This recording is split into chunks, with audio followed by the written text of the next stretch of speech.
Before I get into the meat of the video, I would like to say that yes, it is always better to have both.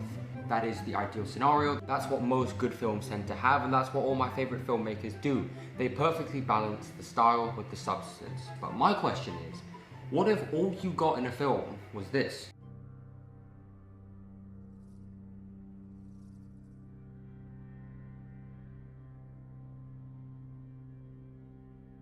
Or, what if all you got in a film was this? Morning, everyone. Let's get started. Do you want to say something, Marty? Sure. Hello. As most of you know by now, my name is Marty Barron. I'm delighted to be here. If you could tell me your name as we go around, that'd be helpful. Thank you. Okay. Now the answer might seem obvious, it's got to be Best Picture winner Spotlight. But here's the thing, I don't think it's that easy because you see, I've only seen Spotlight once, and to be honest, the powerful story and the great acting, it's not quite enough to make me want to rewatch it. But Only God Forgives, look at that cinematography.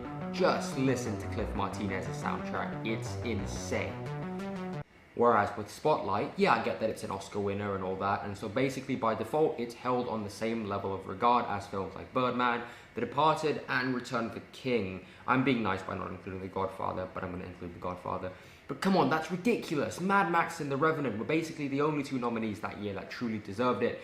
But this isn't a video about why I find Spotlight overrated. It's a video about why films like Spotlight could and should be more stylistically interesting. Now, of course, I completely understand if someone says the story of Spotlight is dark and dull and the visuals reflect that. Well, my argument would be that Sicario's story is dark and dull as well. But the Deep managed to make that film look pretty good, didn't he? A better example would be Milk, shot by the late Harris Savides, a period piece set in a greyish city just like Spotlight.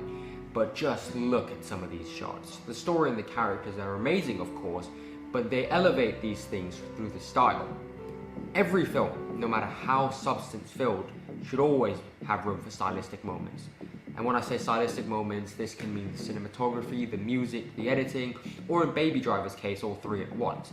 But again, back to the question, if someone put a gun to my head and made me choose between something like Only God Forgives or Atomic Blonde, films that are simply very, very, very cool, or something like Spotlight or The Big Short, which consists of people walking and talking or sitting and talking in generic rooms with generic lighting, the way I described it to you, it's not such an easy answer now, is it? Now, if you've watched some of my other video essays, you'll notice that I always do like a little intro sequence thing at the beginning that has something to do with the film I'm looking at in the video. Now, I haven't done one of those yet for this video because I wanted to ask you this. Which intro is cooler?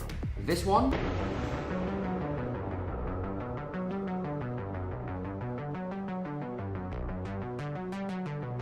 Or this one?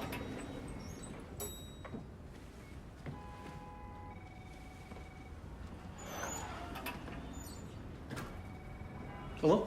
Making your films look as good as possible, as stylistic as possible, especially when your story may be long or complicated or not that interesting to the average moviegoer, is so important. I love Casino Royale. It's in my top 10 favorite films of all time. I see it at least once a year. I love that film. But when you compare this daytime shot of a beach to similar shots from The Master, Live by Night, or Silence, or Annihilation, it looks nowhere near as good, does it? I mean, Casino Royale is a much better film than Live by Night, but Robert Richardson's cinematography in that film is what really makes me want to check it out again. And I'm gonna be honest with you, I would like Arrival a lot less if they didn't use Max Richter's music, just saying. Which brings me to my final point.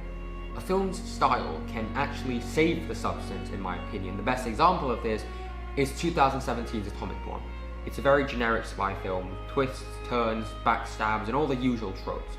Very similar, in fact, to Tinker Tailor Soldier Spy, a film that I personally don't really like. I know that it's shot by Hoytema and Hoytema and most people love it, but for me, I find it to be a boring, pretentious, and really dull film. I'll be honest, I don't really see myself revisiting that film anytime soon. I am, however, very excited to be editing this video with Atomic Blonde because I get to cut shots like this.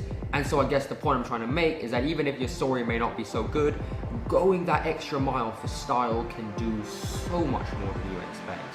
I know I don't speak for everyone, but for me, film is a visual medium first and foremost. Always has been, always will be. Sound and dialogue came later. I mean, like, it literally did arrive later. We had silent films and then we had films with sound.